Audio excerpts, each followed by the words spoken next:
de la capitulación de 1821, como pieza fundamental de nuestra identidad nacional. Esta faceta que yo quiero traer hoy es una parte de la historia que no se ha realmente valorado, no se ha, este punto de vista no se ha tenido muy en cuenta, y como si eso le quita, digamos, fundamento a muchas actitudes, a muchas situaciones, porque se ve más como una especie de cuestión eufórica momentánea, cuando en realidad son procesos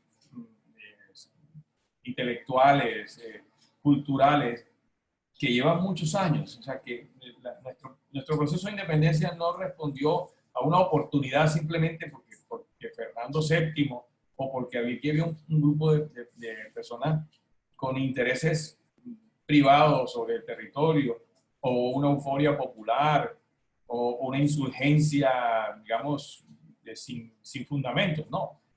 Esto vamos a verlo ahora con esta propuesta que hago, que el proceso de independencia nuestro está inserto en todo un proceso histórico a nivel mundial, y que nosotros vimos de alguna manera como sintetizamos en ese momento, representamos en ese momento, hicimos un aporte importantísimo a ese proceso. Entonces vamos a ponerle mi compartir pantalla y abro primero el Power, ¿no? O primero la compartir, ¿no? ¿Listo? Gonza, primero vas abajo, dice compartir pantalla y tienes que seleccionar. Y es lo que voy a abrir. Exactamente.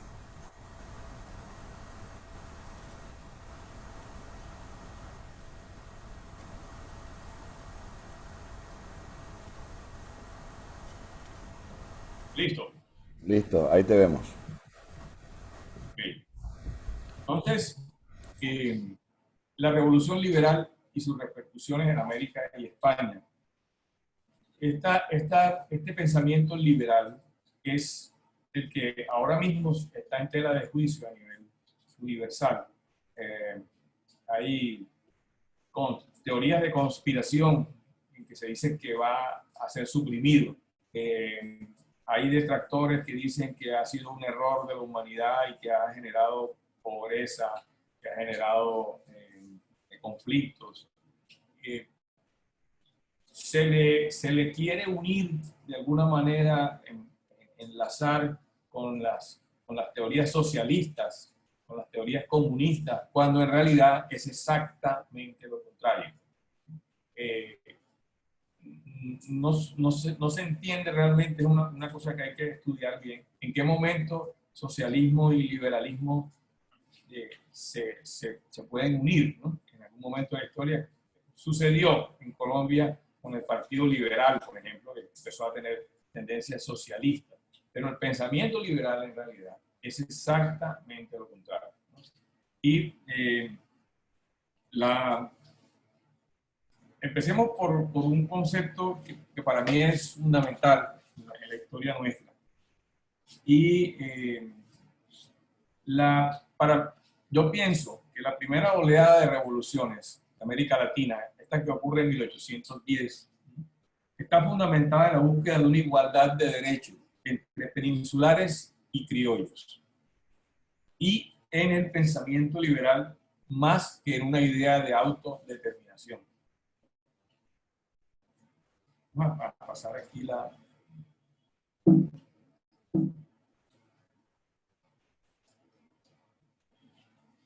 Este es el acta de independencia de la revolución del 20 de julio de 1810. Para los revolucionarios de esta época, el tirano es el rey absolutista y los déspotas son los funcionarios coloniales. La libertad es más un concepto de derechos civiles que una de autodeterminación. El modelo agrado está en la democracia estadounidense por un lado y en la monarquía parlamentaria de Gran Bretaña por el otro. Esta es la coronación de Napoleón Bonaparte. Napoleón ha traicionado la Revolución Francesa, porque él se convierte en emperador y empieza a crear una nueva élite de nobleza. Se emparenta, busca tomar posesión de las monarquías europeas. Pero de la Revolución Francesa queda un producto, ¿no? Es la Declaración de los Derechos del Hombre y del Ciudadano. Ese es un pensamiento universal que habla precisamente de derechos, no de una forma de gobierno. Este es José Bonaparte, el hermano de Napoleón, vestido pues con los armiños y todos los símbolos del trono de España, pero que él tiene un problema como rey, ¿no?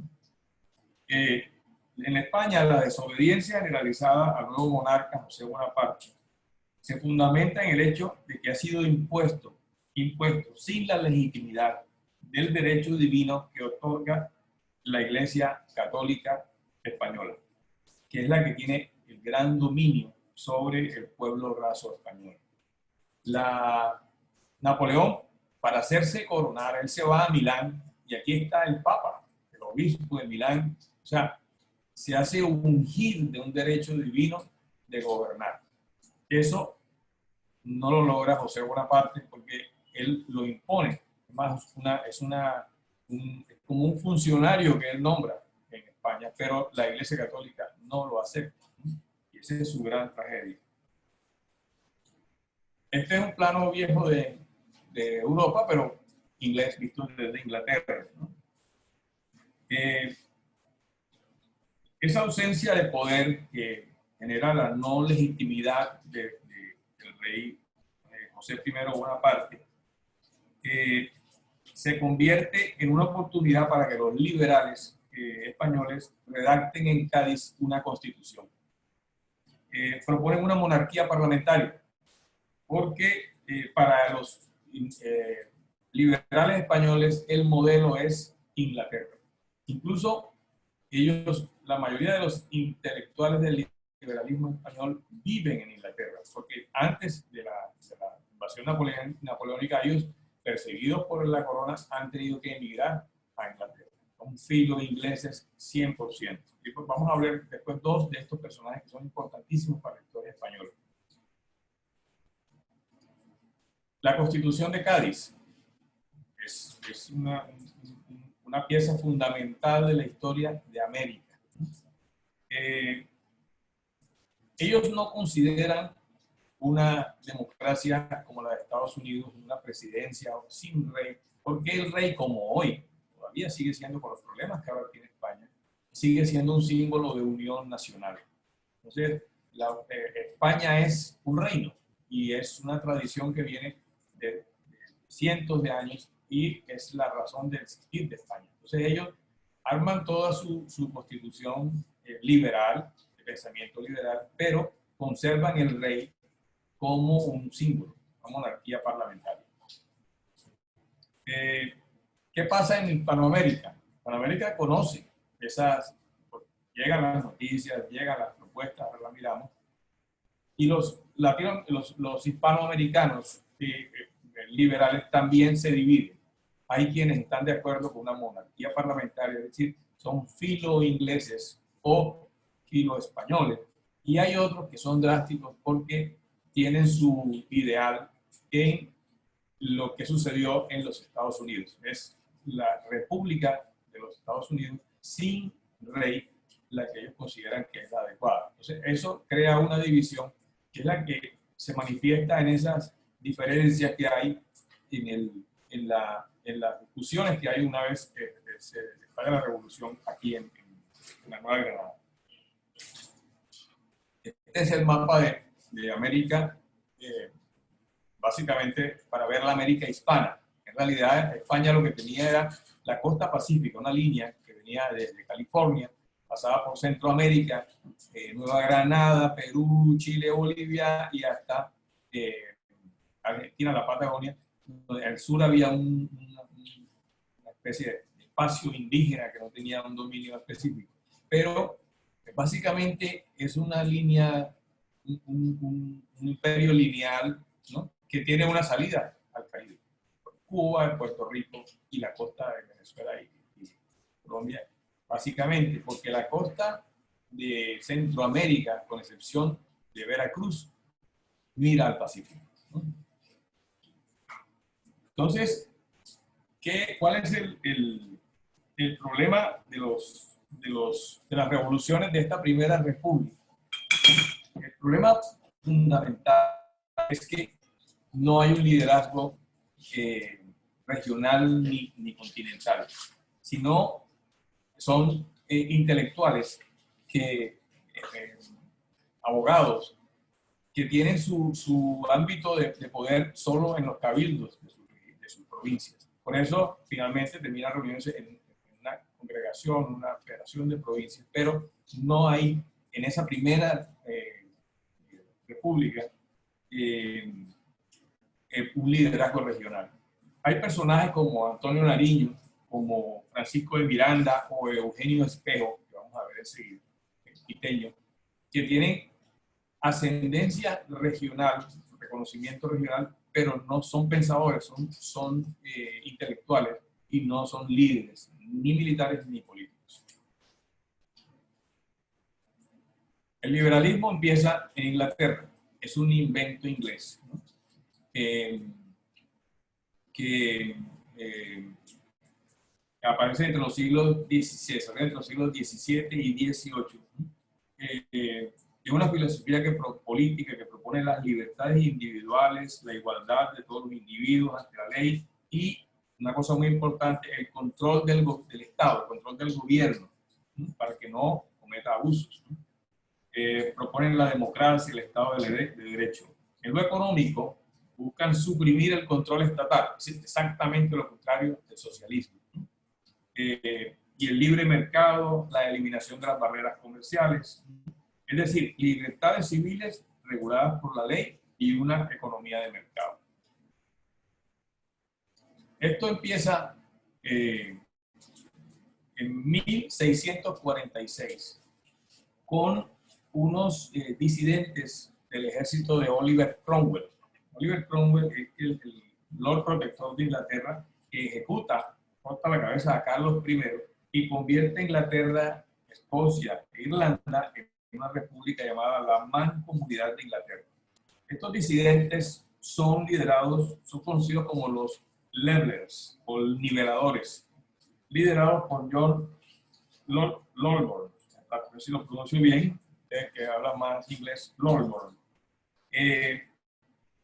Ellos hacen un partido político y proponen que se nivelen los derechos de las personas, o sea, que todos tengan el mismo trato, porque en esa época los nobles ingleses, el pueblo raso, todos tenían, digamos, un manejo diferente. Él propone que sea ellos proponen la nivelación, por eso se llamaban los niveladores. Este es Oliver Cromwell, ¿no? Que es conocido, debe ser conocido por nosotros porque aparte de ser el Lord Protector de Inglaterra, es también un fanático religioso puritano y enemigo de España furibundo. Él es el que con su almirante William Penn le quita a Felipe IV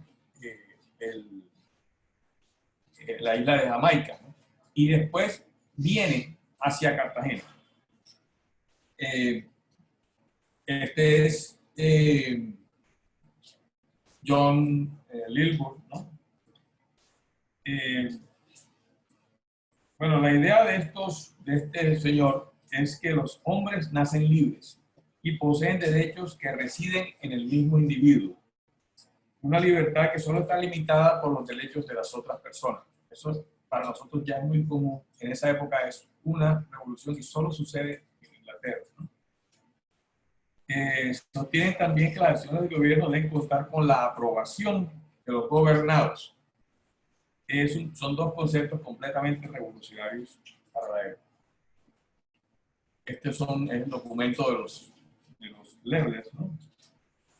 La República de Cromwell acaba con la muerte del personaje y se restaura la monarquía.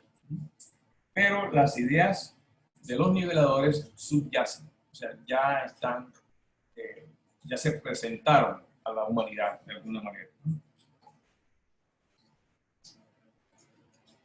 Aquí tenemos a Felipe IV, que es el que pierde Jamaica con William Penn, ¿no? Y Cartagena, este es un mapa italiano interesantísimo que no conocía, presento acá a ustedes, ¿no? Que es el siguiente objetivo de la flota de Cromwell. Pero aquí hay un punto que no es exactamente el tema, pero me gustaría que lo tocáramos, y es que estos mapas de diferentes idiomas fueron fomentados por la corona española como con carácter disuasivo, es decir, para mostrarle a los enemigos del imperio cómo tenían protegida, por ejemplo, su ciudad más valiosa del Caribe y que no se atrevieran a meterse con ella. Esta disuasión funciona en el caso de Cromwell porque la flota llega aquí, se ondea, pasa, navega frente a las murallas de la ciudad. Ellos observan, ya tienen los planos y deciden que no son capaces de tomar la ciudad y se retiran. Esa llegada de la flota inglesa, que ya estaba anunciada, y sus retiradas, es interpretada por el misticismo popular con una aparición de la Virgen de la Merced, junto a la muralla, y que fue la Virgen la que se llevó a los piratas. Esa Virgen, eso todavía existe porque hay una virgencita ahí en el baluarte de la Merced, un nicho con una Virgen, y ya nadie se acuerda por qué está ahí, pero es por la famosa aparición de la Virgen que alejó a las flotas de Cromwell.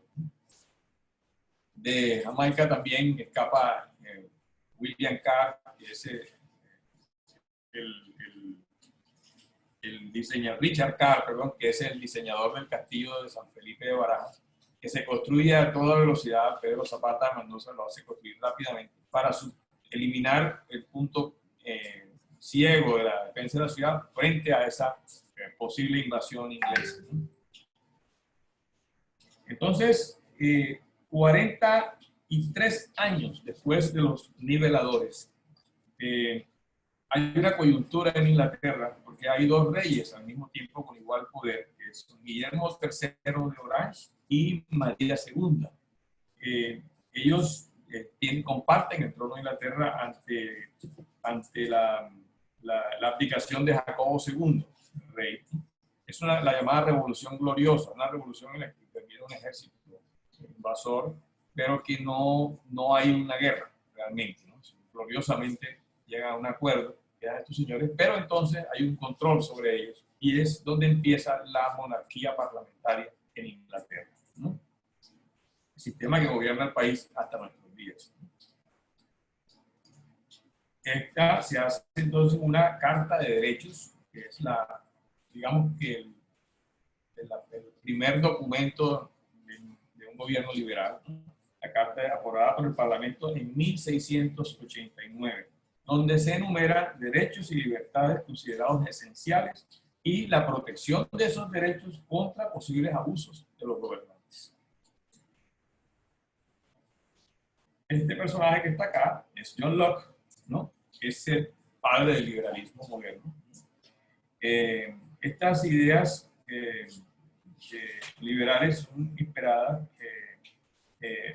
un personaje como John Locke, que es un médico, filósofo, nacido en 1632, considerado el padre del liberalismo. Él muere en 1704, pero sus ideas inspiran 58 años más tarde la redacción del Contrato Social o Principios de Derecho Político, publicado por Jean-Jacques Rousseau en 1762, donde el autor habla de la libertad, igualdad de los seres humanos y en un Estado gobernado en base al contrato social. Entonces, este personaje un poco melancólico es John Locke.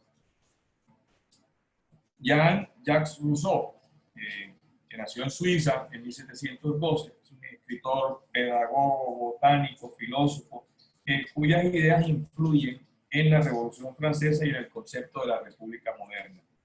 Él tiene frases como la voluntad general, el hombre nace libre, el hombre es bueno por naturaleza, contrario al pensamiento pues,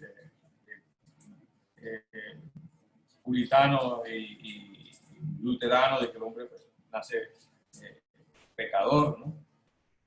Este es Jacques Rousseau, nacido en Ginebra, Suiza, en 1712, escritor, pedagogo, músico, botánico. Perdón, este es Voltaire, ¿no? Ese pensador influyente en las ideas liberales, él se llama realmente Franck-Marie Arouet, conocido como Voltaire. Nació en París en 1694, es un abogado, historiador y filósofo, quien enfatiza en el sentimiento universal innato de la justicia, donde la ley debe ser igual para todos. Y en un pacto social que debe respetar el interés individual de las personas. Estos pensadores van aportando ideas. Digamos, el pensamiento liberal tiene acciones políticas, son las cartas estas de estas declaraciones de gobierno que produce un cambio realmente. Hay unos pensadores que van aportando una información que uno toma lo del anterior y le da un giro, lo perfecciona y va avanzando el pensamiento. Es un proceso que va en curso, ¿no? Esta es otra de las principales declaraciones del liberalismo moderno ya convertido en lo que nosotros conocemos como democracia y libertad, que es la Declaración de Virginia, que es una declaración, una manifestación política de ideas liberales que ocurre un siglo después de la Carta de Derechos inglesa y redactado por la Convención de la Colonia de Virginia el 12 de junio de 1776. Esta declaración es la que convence a las otras colonias inglesas de Norteamérica para avanzar en la independencia de los Estados Unidos, que se logra años después. Los pensadores, el más importante es Thomas Jefferson. Él participa en la Declaración de Virginia, proclama que todos los hombres son por naturaleza libres e independientes y tienen una serie de derechos inherentes, los cuales no pueden ser privados.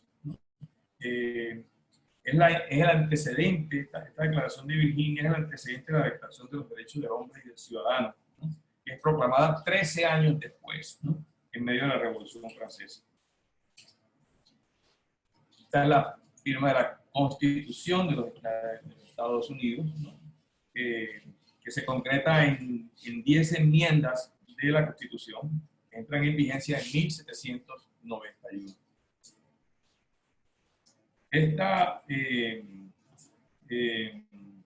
La Constitución de Estados Unidos tiene un personaje que se considera como el pensador más influyente, ¿no? Que es Charles de Secondat, señor de Bret, barón de Montesquieu. Nacido en Francia en 1689. Él desarrolla las ideas de John Locke en su libro El espíritu de las leyes. Montesquieu, con el nombre que es recordado, propone además la separación de los poderes legislativo, ejecutivo y judicial. Entonces, la Revolución de Estados Unidos triunfa. Se reconoce históricamente la participación de Francia en la Revolución Americana, porque ellos llevaron 5.000 soldados que apoyan a Washington en la batalla de Yorktown. Esa batalla es en 1781. Pero resulta que España contribuyó con la Revolución Americana con nada menos que 11.000 soldados, 216 cañones, 12.826 bombas, 30.000 fusiles con sus bayonetas, más medicina, vestuario y ayuda financiera.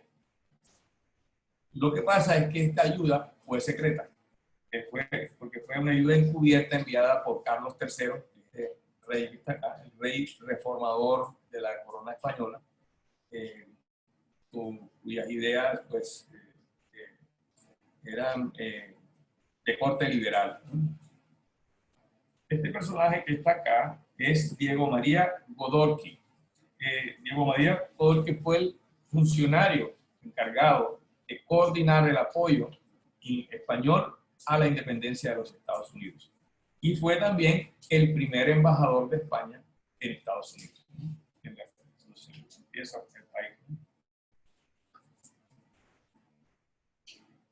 Entonces, entre los soldados españoles que participan en la independencia de Estados Unidos está Francisco de Miranda. Es un venezolano que, como muchos hispanoamericanos, hace carrera militar en el ejército del rey, ¿no? Él ya tiene un historial largo, él estuvo en el sitio de Melilla, estuvo en la invasión de Argel y en la batalla de Pensacola, en la que los españoles reconquistan la Florida, que había caído en manos inglesas, ¿no? O sea, había sido entregada a los ingleses a cambio de la liberación de La Habana años antes, ¿no?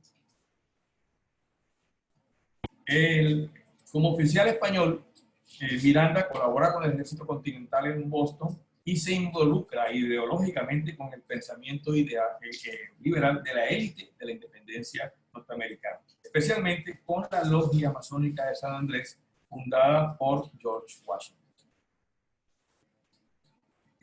Se vuelve convencido del liberalismo y Miranda participa. Y cuando termina la Revolución Americana se va a Francia y él participa en la Revolución Francesa. Su nombre está en el Arco del Triunfo y su retrato se exhibe en el Palacio de Versalles. Es un héroe de la Revolución americana, de la Revolución Francesa. Este es el documento original de la independencia de Estados Unidos, We the People. Desde la perspectiva eurocéntrica, se dice, estudiamos en los colegios, ¿no?, que la Revolución Francesa de 1789 es el inicio de la democracia moderna. Pero eso no es verdad, es errado. Pues esta comenzó realmente después de la independencia de Estados Unidos y fue inspirado, la Revolución Francesa, inspirada por la Revolución Norteamericana.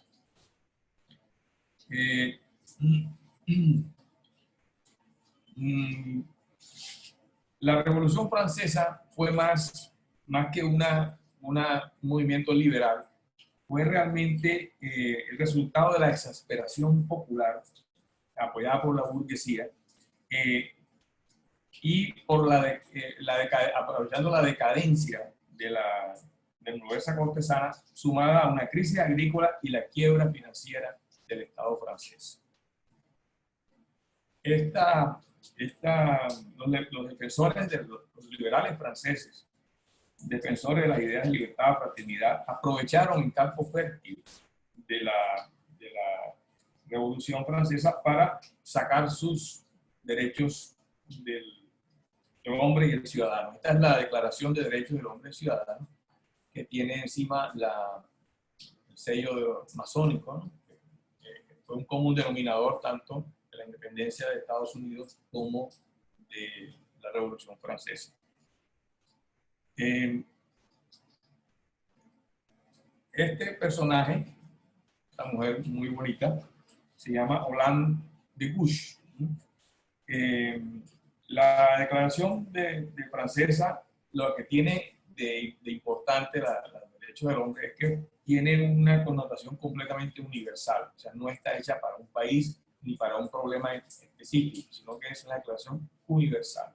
Además está escrita de una forma muy simple que cualquiera la puede entender, ¿no?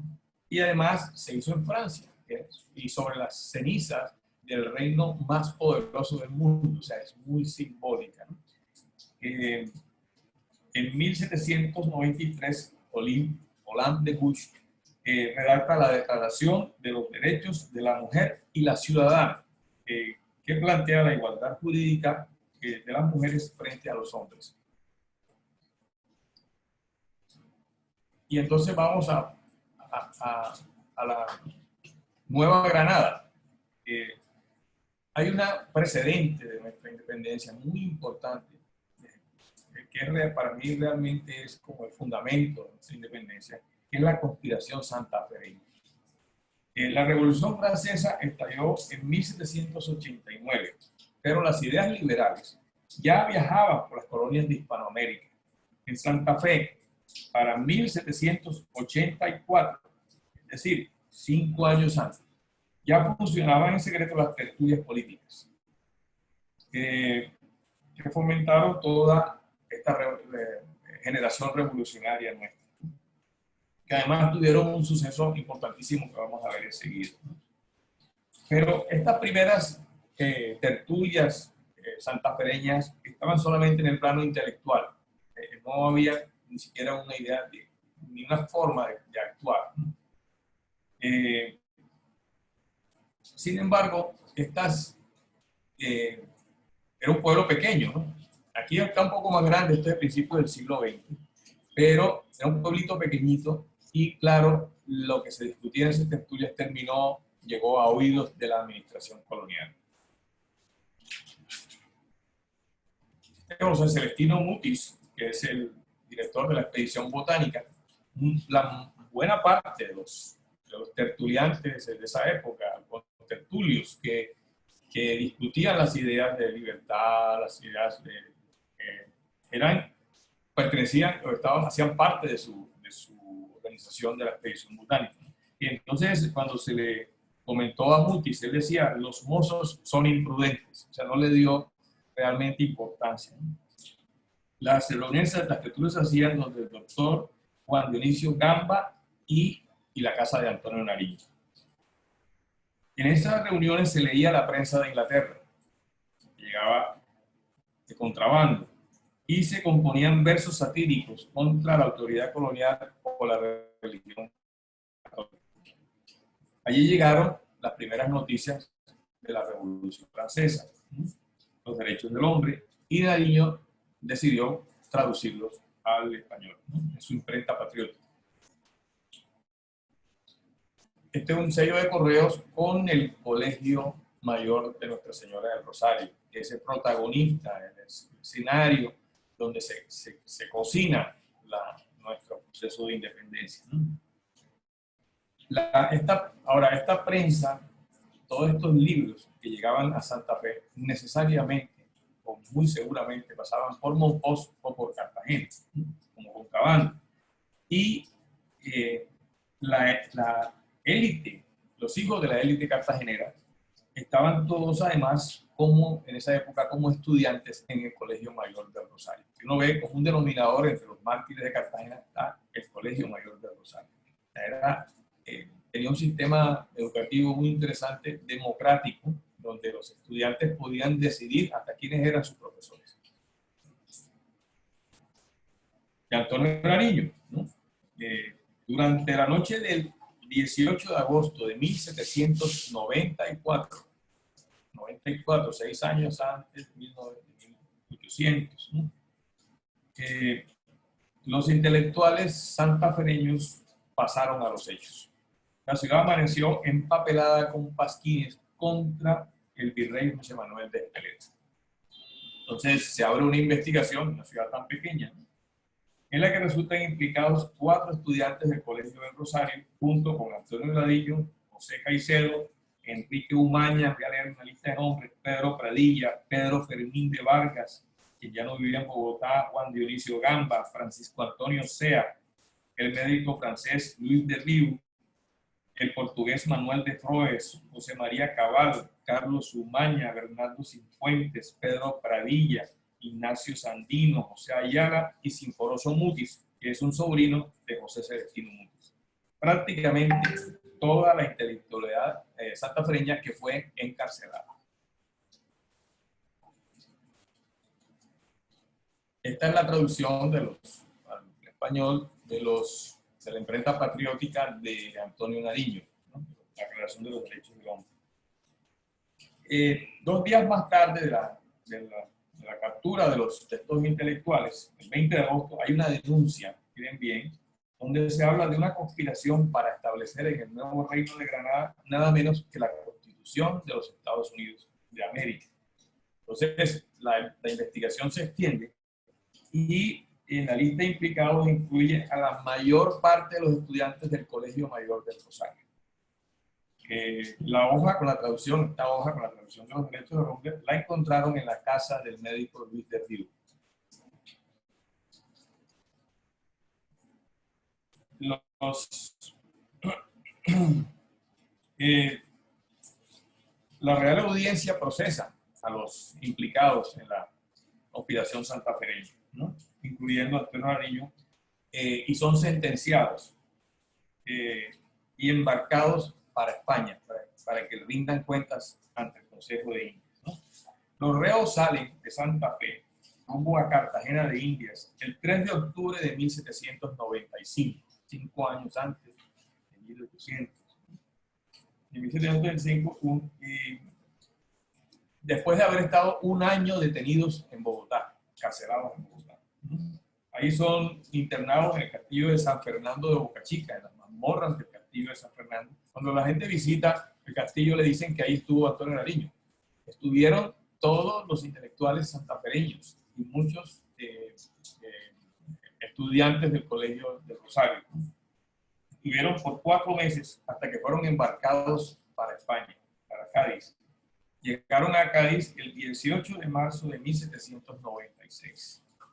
Entonces, esta permanencia de los presos políticos en el castillo de San Fernando conmocionó sin duda alguna a la sociedad cartagenera, especialmente cuando sus hijos eran estudiantes del Colegio de Rosario, y también a la oficialidad española presente en la ciudad, que en la mayoría de los casos eran, porque al estar relacionados, después veremos, con la parte de Cádiz, gaditanos, con el pensamiento liberal.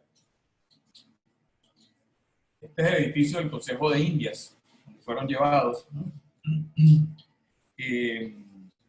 Pero resulta que los miembros del Consejo de Indias también estaban involucrados en el pensamiento liberal y decidieron que no eran culpables, ¿no? Propusieron al rey que se les diera libertad, se les devolvieran sus bienes que se les habían sido confiscados y que pudieran continuar con sus estudios y trabajos. El rey Carlos IV aceptó, ¿no?, el dictamen del Consejo de Indias y fueron liberados, ¿no?, mediante cédula real del 31 de agosto de 1799. Falta un año para 1800, ¿no? Estos presos liberados pasan nuevamente por Cartagena, vía Santa Fe, su región, ¿no?, y vienen victoriosos y rodeados seguramente de la admiración general de la ciudadanía. Es el rey Carlos IV, ¿no? Pero resulta que ese largo cautiverio, 4 años, ¿no?, y la confiscación de los bienes, etcétera, se había convertido en una aventura. Esta aventura revolucionaria se había convertido individualmente en una tragedia para la mayor parte de esos personajes.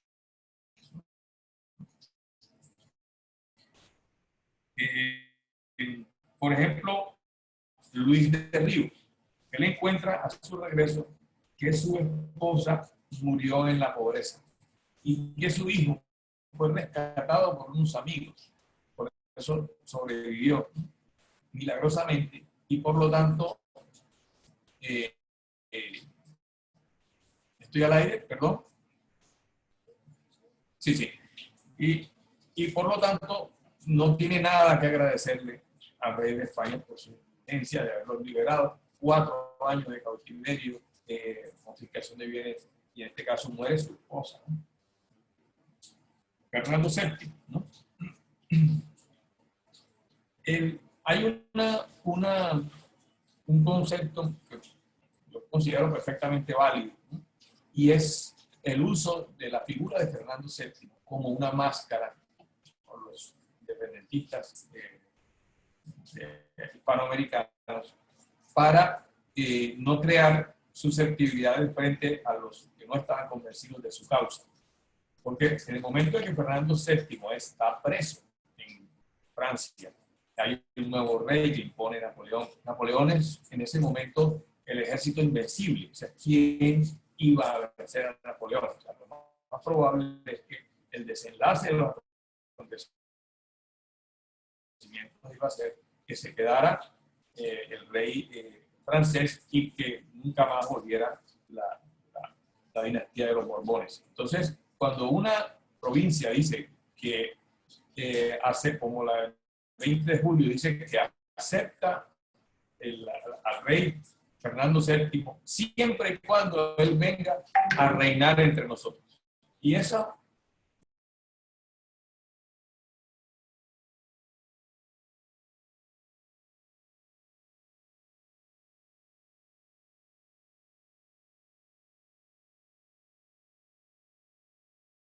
entonces,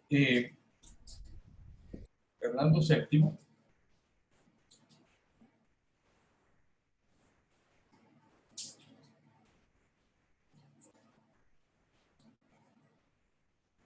entonces, esto se llama las máscaras fernandinas.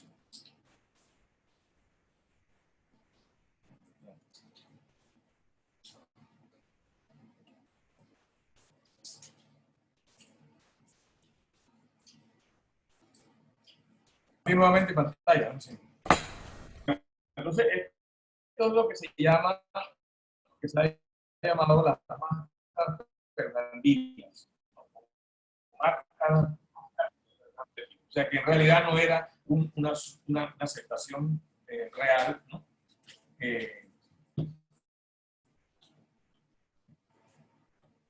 Una aceptación real del monarca, sino una fórmula para, una máscara para ser aceptados, para no generar problemas. El proceso de independencia realmente de nuestras provincias, en 1910, empieza en Quito. Esto es un punto que considero que es indispensable. En Quito, la Junta de Gobierno de Quito es el 10 de agosto de 1809, o sea, anterior a todas las muertes, ¿no? Y además fue sofocada violentamente por la intervención de los virreyes de Nueva Granada y el Perú. En 1810, cuando estalla la revolución en Bogotá, el rey no tiene soldados porque los mandó a Quito. Allá masacraron a la población y mataron a los miembros de la Junta, ¿no? Revolucionaria. Pero la información tanto de su martirio, de su sacrificio, como de sus ideas, ruedan por las colonias en unos documentos que llaman los llegaron a Cartagena, llegaron a cada parte. Había sido inspirado por un personaje que se llama Francisco Eugenio de Santa Cruz y Espejo.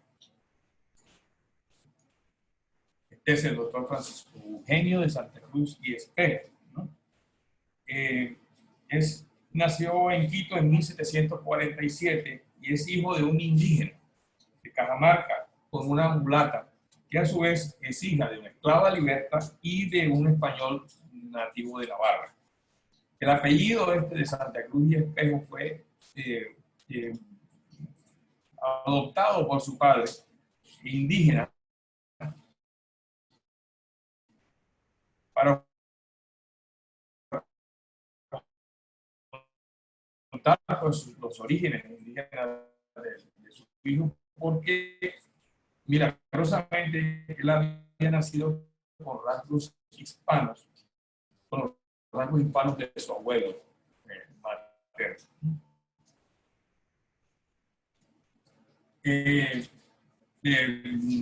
Espejo crece en este edificio, que es el Hospital de la Misericordia de Quito, rodeado de unos médicos que eran improvisados, incompetentes. Su padre trabaja ahí, entonces él crece prácticamente en el hospital. Él estudia, se gradúa de bachiller y maestro de filosofía en el colegio jesuita.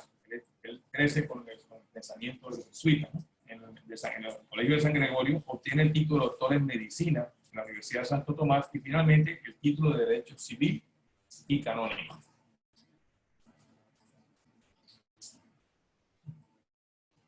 En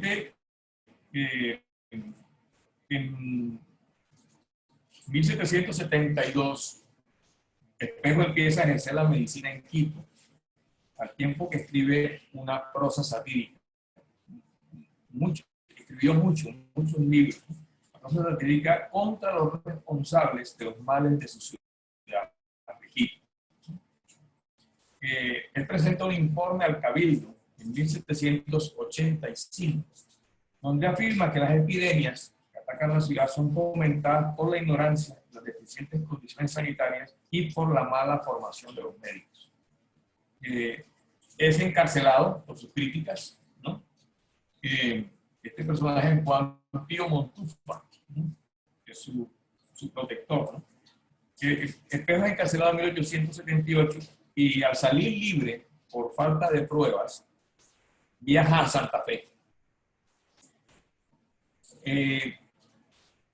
En Santa Fe hace amistad con Antonio Nariño, Francisco Antonio Sea y los demás intelectuales santafesinos. O sea, el Espejo entra, participa durante un largo periodo en las tertulias santafereñas, antes de los desastres que fueran encarcelados. Entonces, él en Bogotá, en Santa Fe, publica un escrito que se llama El Discurso. Ahí propone crear una sociedad patriótica, que es un proyecto que él cristaliza cuando regresa a Quito, porque es acogido por la élite de nobleza, la nobleza quiteña, especialmente por este aristócrata que se llama Juan Pío Montúfar. Juan Pío Montúfar es esa élite sacar aquí una situación por el celular, la que me está dando esta bien quiteña, no tiene comparación, o sea, es mucho la corona española que todas las demás que pudiéramos haber tenido en Cartagena en relaciones directas con los nobles españoles. Elías en la escuela de nobles de militar en Madrid y se vuelve el íntimo amigo del barón de Humboldt. Se dice pues que el barón de Humboldt tenía inclinaciones homosexuales y que ellos eran pareja, ¿no? Hasta ese punto se dice, ¿no? Pero cuando las Cortes de Cádiz envían los delegados a América, mandan a Antonio Villavicencio para la Nueva Granada y a Carlos Montúfar, el hijo de Juan Pío Montúfar, para aquí. Pero él no alcanza a llegar. Cuando llega, pues encuentra que hubo las masacres, que hubo la represión, etc. Entonces, Espejo con Juan Pío Montúfar y todo su grupo de la élite de la nobleza quiteña es la que genera la Junta Revolucionaria de Quito, que después es reprimida. Entonces, Espejo publica, es uno de los pioneros del periodismo en Hispanoamérica, ¿no? Edita un periódico en Quito que se llama Primicias de la Cultura de Quito, es un ejemplar, ¿no? Donde habla de libertad, importancia de la educación, igualdad de derechos, ¿no? Y la doctrina liberal. Por esto, él solamente saca 5 ejemplares, ¿no? Y es encarcelado, enferma en la cárcel y muere en 1795, al poco tiempo de recobrar su libertad. O sea, lo dejan libre porque estaba muriendo y muere al poco tiempo. Pero quedan todos sus escritos, quedan todos sus periódicos, y estos tienen ya un reconocimiento a nivel de toda Sudamérica. Sí, hay un grupo selecto de lectores, no es que el pueblo lo conozca, no, no es popular, no es hacia margen, pero es entre la élite intelectual de Hispanoamérica, que fue perfectamente conocido por su prosa satírica, por sus libros científicos y por sus periódicos, ¿no? Y vamos a España.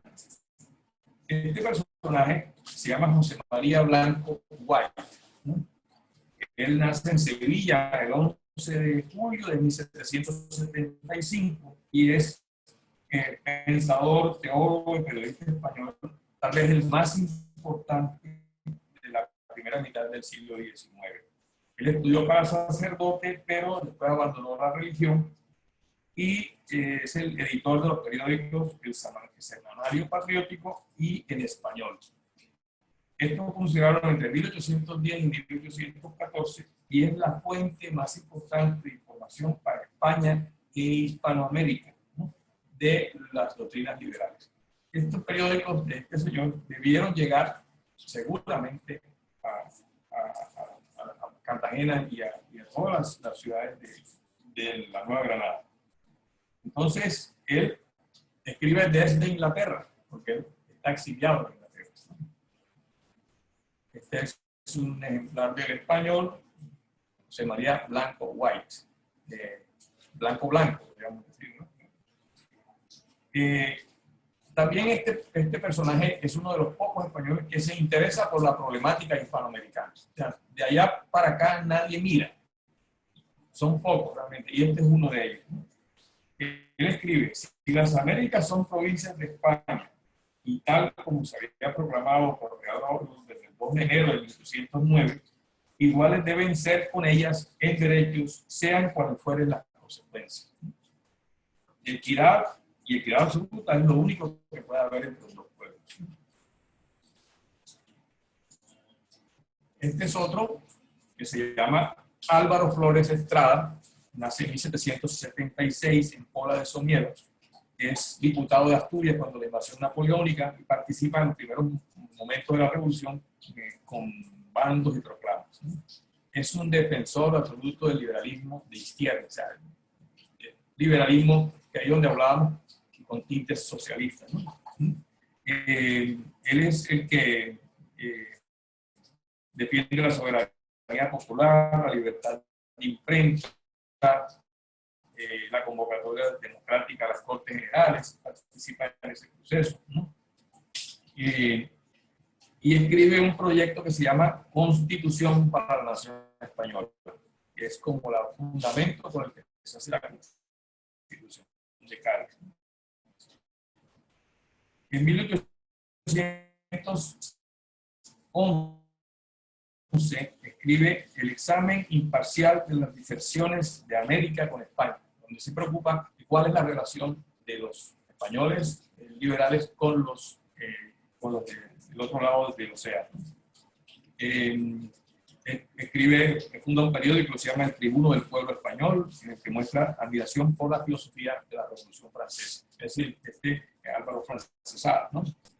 Este es un billete de pesetas, de 25 pesetas de la época de la República Española antes de la Guerra Civil, donde aparece Álvaro Flores Estrada. O sea, es un personaje, cuando se habla de liberalismo español, es una pieza fundamental.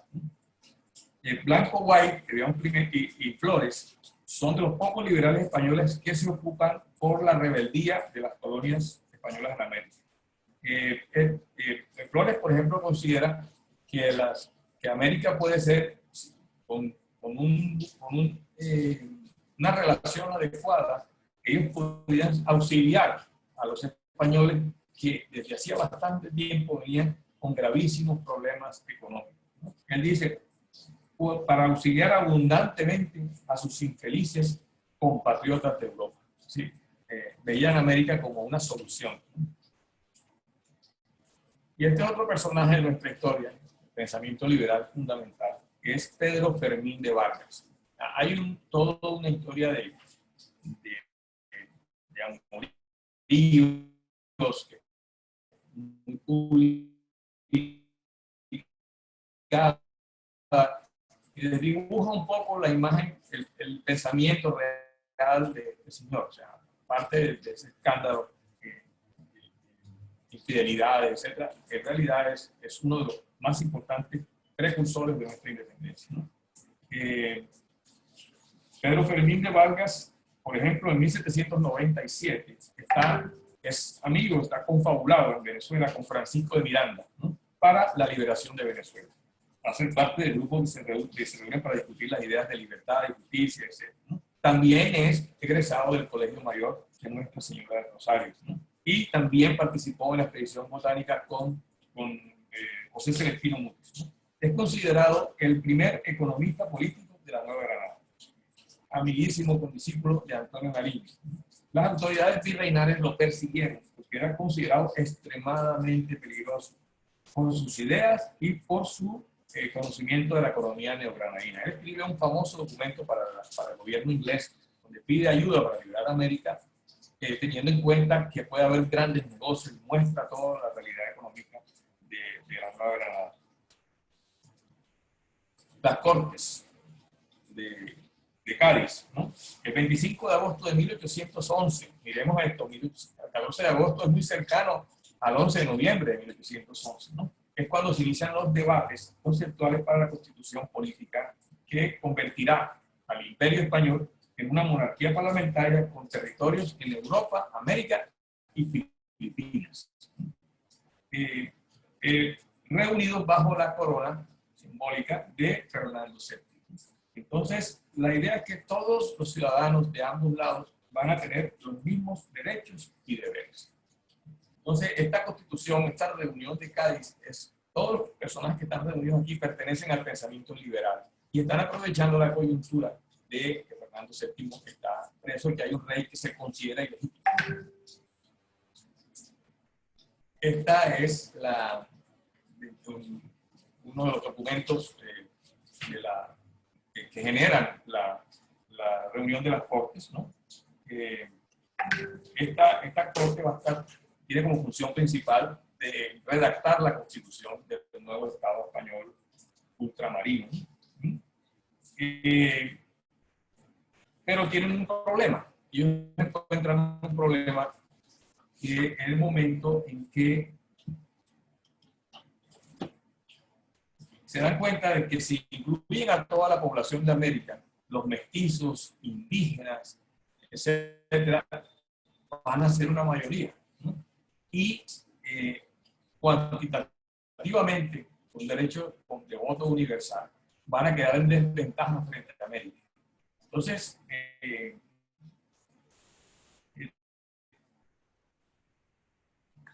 echan mano un error histórico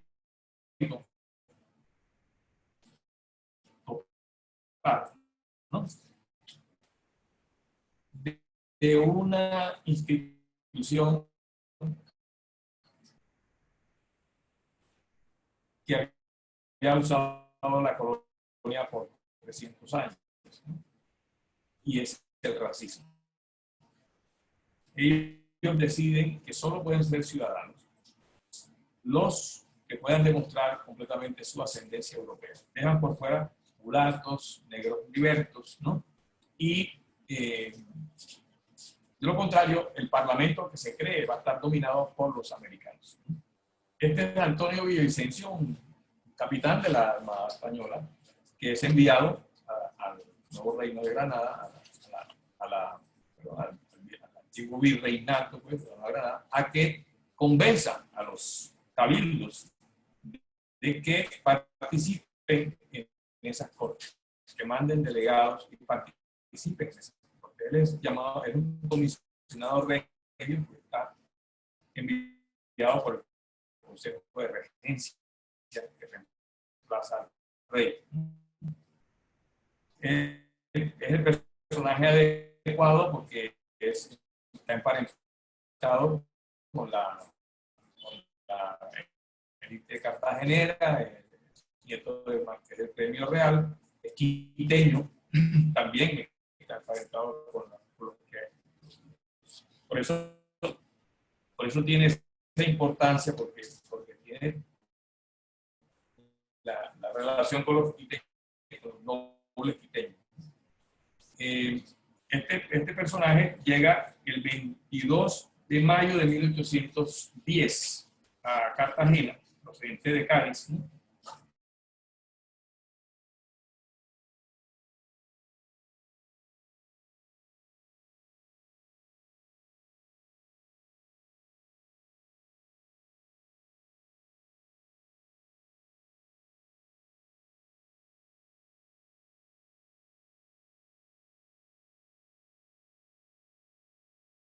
Teléfono y a veces me hace.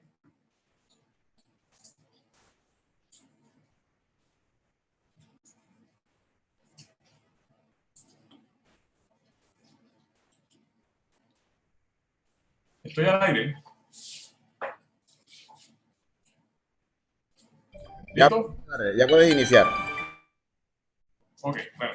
Entonces hablábamos de que llega Antonio Villavicencio a la provincia de Cartagena y el cabildo de la ciudad, oído la noticia que trae Villavicencio, decide destituir al gobernador español, Francisco de Montes, porque él es un funcionario obediente a Francisco I, el rey francés, ¿no?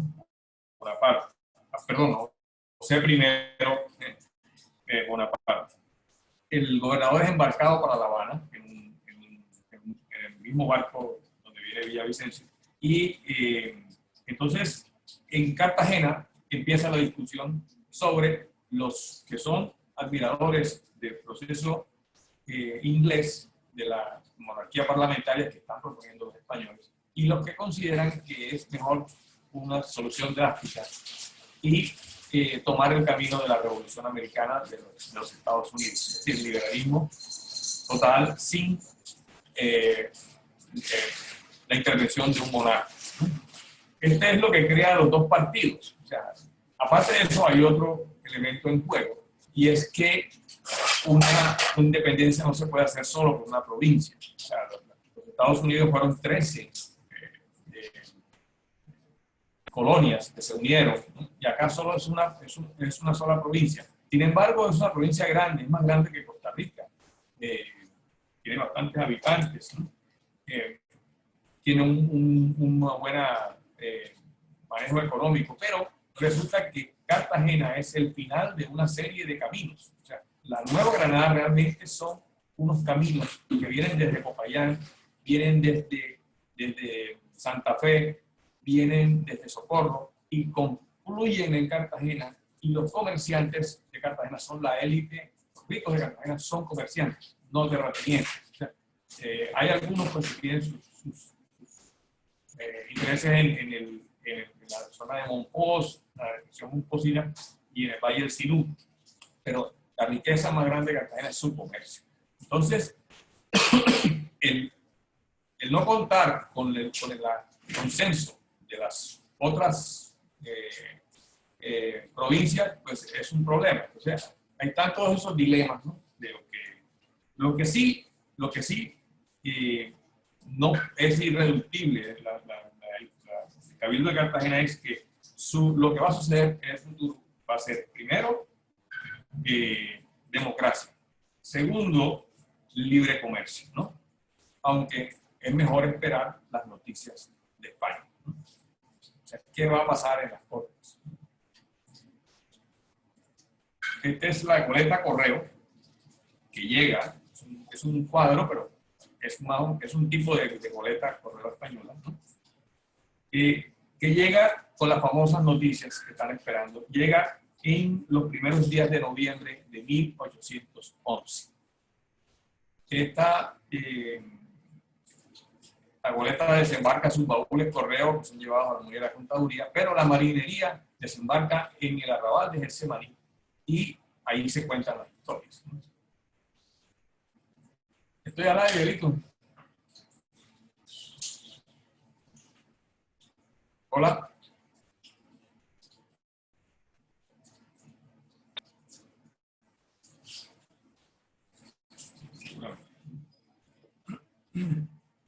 Estas noticias que llegan con la boleta correo estaban esperadas, eran esperadas desde que empezó el proceso. Traen una noticia terrible: la decisión de las Cortes de dejar por fuera a mulatos, índigos, o sea, el que no fuera español realmente. Eso deja que los posibles ciudadanos de la nueva República Española se puedan contar con los dedos de la mano en Cartagena. Y por supuesto, se toma la solución, ¿no?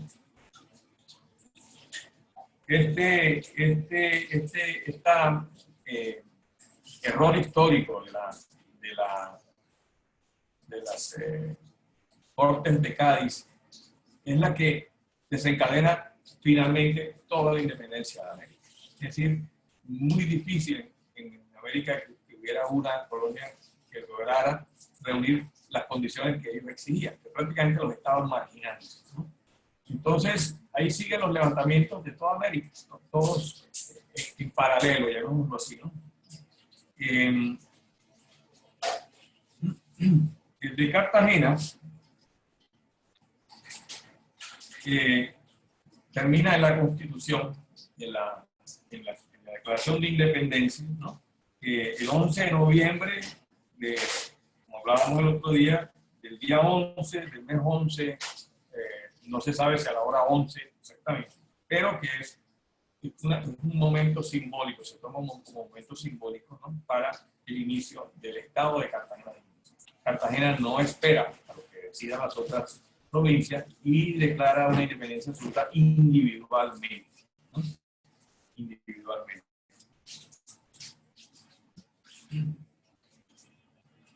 Estas son las constituciones de otras provincias. La independencia de Cartagena inmediatamente va generando, apenas se conoce, o sea, según los tiempos de que se va moviendo la noticia por el territorio, va generando movimientos en cada una de las provincias del antiguo virreinato.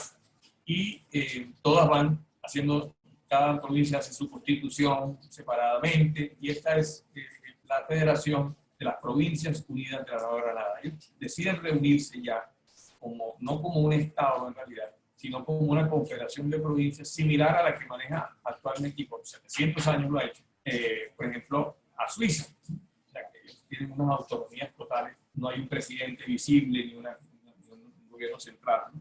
Entonces, todos van declarando sus independencias. Algunos reconocen, algunas constituciones reconocen a Fernando VII, o sea, son de corte de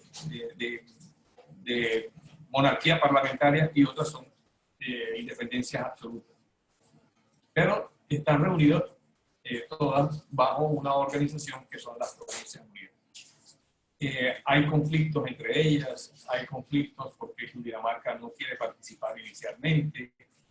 Bueno, eso es una historia que pues, es objeto de otra conferencia muy compleja, pero realmente lo que hay es que, para el punto de vista de lo que estamos hablando hoy, es que el pensamiento liberal se apodera, toma el poder en toda el antiguo virreinato de la Nueva Granada.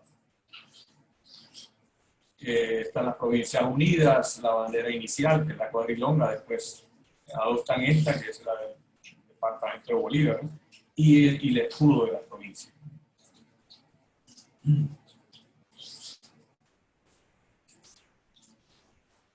Y en España, resulta que el rey impuesto por Bonaparte no es aceptado por el pueblo español porque no tiene el reconocimiento de la Iglesia Católica. Entonces el pueblo español, tremendamente católico, y también impulsado por los liberales, se rebela contra la invasión napoleónica, ¿no? Esa es la guerra de independencia española. Es una guerra tremendamente sangrienta, ¿no?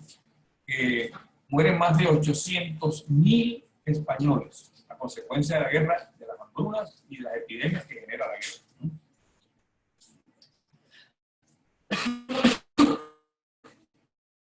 Y tras un esfuerzo heroico, el pueblo español logra que sea colocado en el trono de España un nuevo rey, que es Fernando VII, que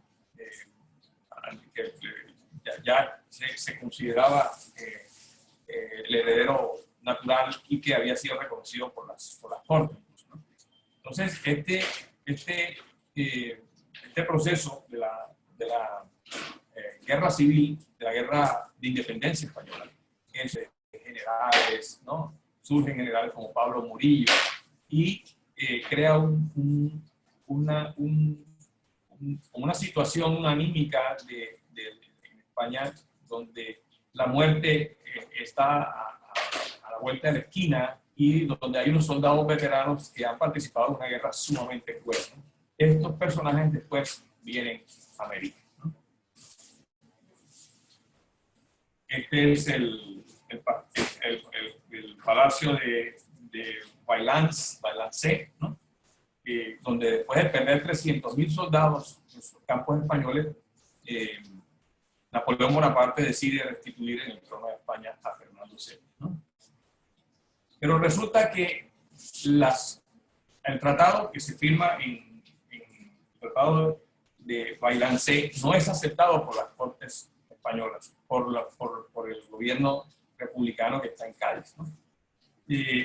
Quieren que el monarca firme la Constitución y se establezca una monarquía constitucional, parlamentaria. Pero resulta que el rey no va a hacer eso. Él va a aprovechar la influencia, el peso de la religión católica y de la nobleza española y se declara nuevamente rey absolutista. Monarca absolutista el 4 de mayo de 1814. Este es el regreso del rey, el cuadro, acogido multitudinariamente por donde pasaba, ¿no? Como rey absoluto. Gritaban, vivan las cadenas, vivan las cadenas. O sea, querían el dominio del rey, ¿no? Entonces, el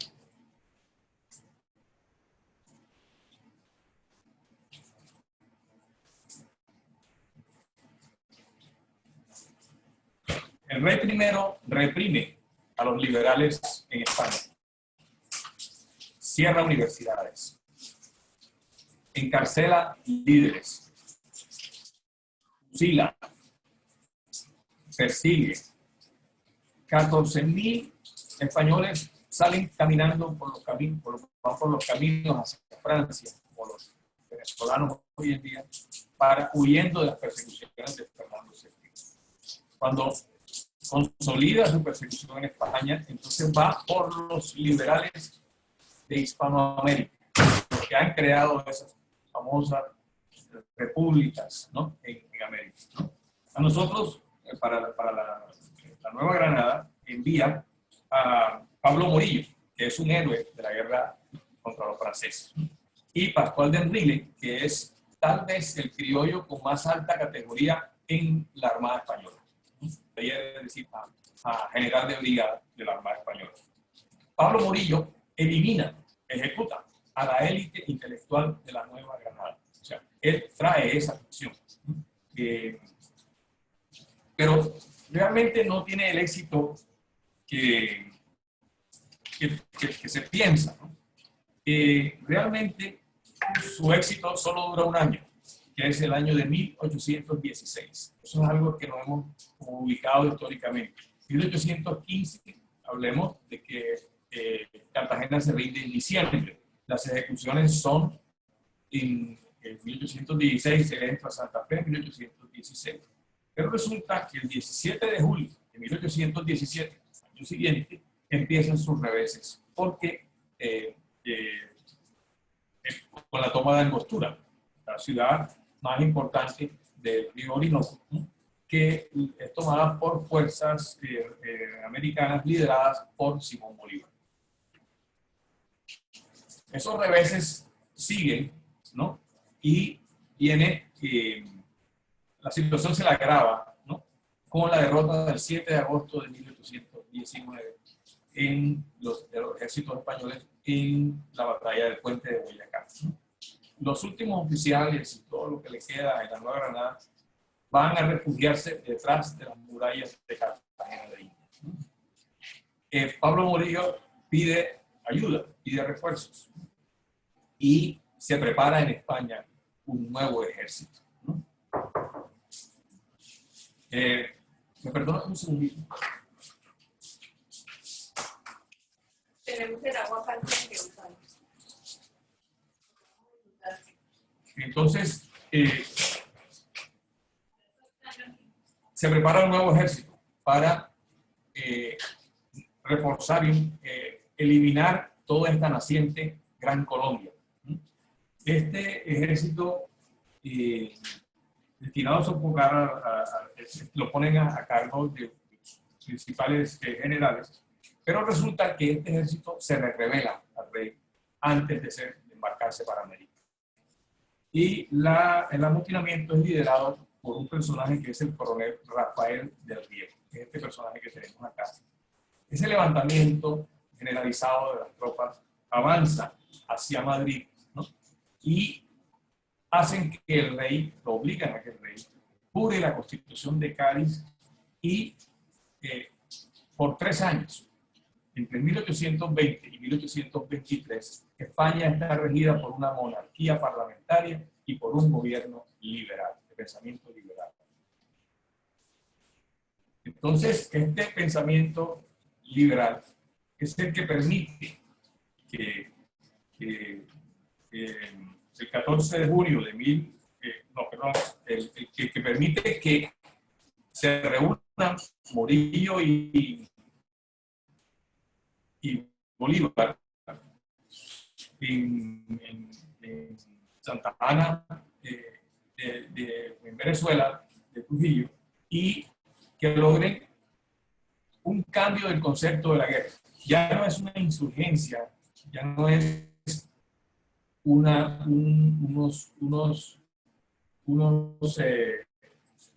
ya no son unos rebeldes, sino que es una guerra entre naciones, entre la Gran Colombia y el Estado español, por el territorio que queda en sus manos, en manos de España.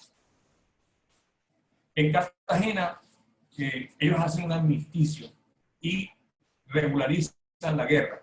O sea, no es la humanizan, es la llevan al nivel en que se manejan todas las guerras europeas por acuerdos previos internacionales, el derecho de gentes, etc. Entrega de prisioneros, no fusilamientos, juicios para los derechos humanos. Entonces, bien, en Cartagena, después de la batalla, que el capitán José Padilla aprovecha una situación privilegiada por unas fiestas populares de los españoles, toma sus barcos en la bahía y los deja sin posibilidades ya de supervivencia.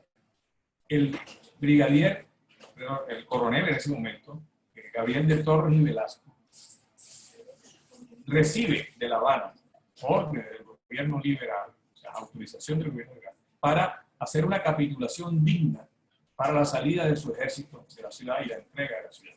Sin este gobierno liberal en ese momento, eso no habría sido posible. Fernando VII hubiera preferido que sus hombres se murieran de hambre dentro de la fortificación, o habría mandado otro ejército. Pero estaba muy claro, primero, que los españoles no estaban interesados en continuar una guerra con los hispanoamericanos. Segundo, que esas repúblicas hispanoamericanas estaban inspiradas por un pensamiento liberal que era el mismo que manejaba el gobierno español de ese momento. Ese Estado español dura solo 3 años, pero en ese momento es que se cuaja y se logra esta capitulación que nosotros estamos celebrando, conmemorando del 10 de octubre de 1821.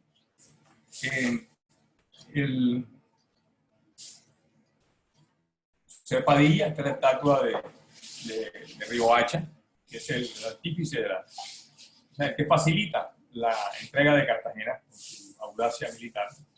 Y finalmente, el 10 de octubre de 1821, es izada la bandera tricolor en el castillo de San Felipe de Barajas. Ese es el momento final, realmente, que finaliza la guerra de independencia en el territorio de la actual República de Colombia.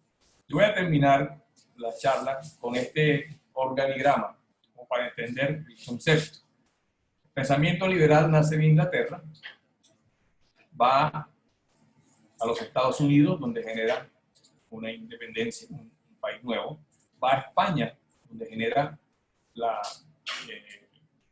Constitución de Cádiz y el concepto liberal, ¿no? De España, de Inglaterra. Bueno, en inglés también va, el pensamiento liberal llega a Francia, y en Francia genera la Revolución Francesa y la Declaración de los Derechos del Hombre. Pero tanto de España como de Inglaterra, como de Francia, como de Estados Unidos, y a través de Quito, hablábamos de Espejo, ¿no? Y de Venezuela, a través de Miranda, que viene de Estados Unidos su idea, todos confluyen sobre la Nueva Granada. Usamos la figura de Antonio Nariño porque él fue el líder intelectual de esa primera revolución santafereña. Entonces, en todo este movimiento nuestro de la independencia y las razones por las cuales finalmente terminó esa guerra de independencia, está el pensamiento liberal. Este pensamiento liberal siguió en juego, en litigio con el pensamiento antiguo del rey y el respeto de la religión digamos, como organizadora de la sociedad. Siguió a lo largo de todo el siglo XIX. En España no digamos la cantidad de guerras y matanzas que hubo. Y en nosotros con una serie de guerras sucesivas, ¿no? Empezando por la Guerra de los Supremos, apenas terminada la Gran Colombia. Y finalmente hasta el siglo XX, cuando hegemonía conservadora, gobierno liberal, Mariano Ospina Pérez, el 9 de abril, etc. O sea, es una lucha que ya se ha mantenido permanentemente en el tiempo y que hoy nuevamente vuelve a estar en juego cuando hay muchísimos intelectuales, especialmente, interesados en eliminar el pensamiento liberal y usar un sistema completo de manejo organizado de parte del Estado, ¿no? La idea socialista, la idea comunista, las teorías de la conspiración, etc., ¿no?